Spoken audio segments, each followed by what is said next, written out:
Ayan guys, nandito ako sa Bicol ngayon, kaya ibang ano na naman to, ibang mga garden naman to. Ito ay gardens ng kapatid ko.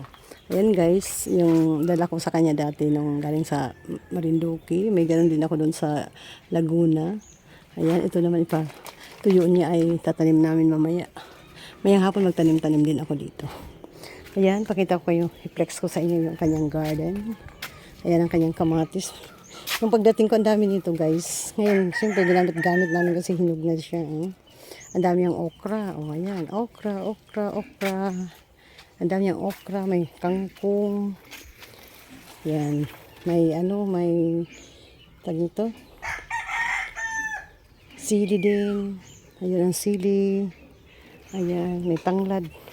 Ayan, may tanglad siya. Ang taba ng tanglad niya. Magdadala nga ako nito pag uwi ko sa, kasing tanglad ko yung payat na. Ayan, ang ganda ng tanglad niya. Ayan. May ampalaya rin siya dito. Ayan. May mga sili-sili siya ditong, ayusin ko ito mamayang hapon para taniman ko.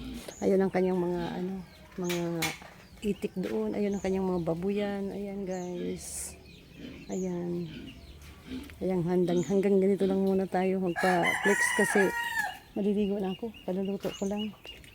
Maraming salamat. Ito yung ginagawa niya para papataba ng lupa.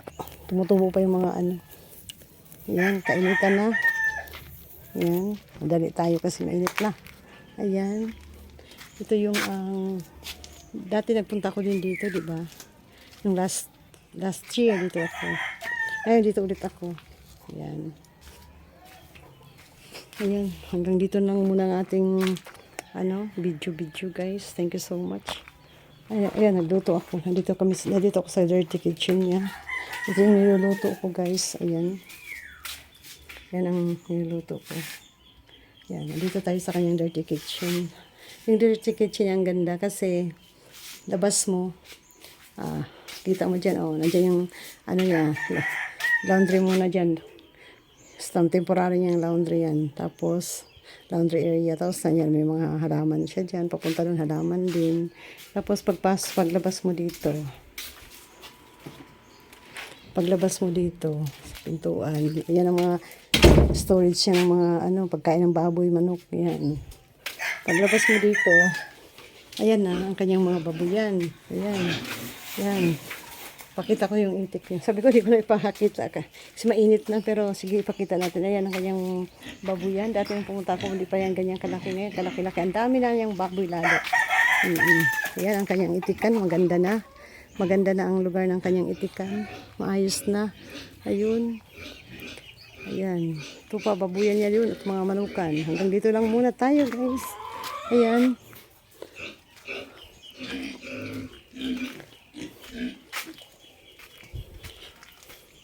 At ako'y maliligo na.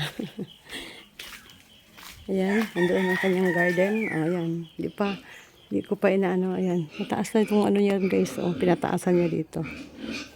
Ayan. Ang bilis na tapos yung bahay niya. Pero hindi pa rin tapos dahil pang gagawin. Ayan. Salamat sa inyo guys. Thank you so much.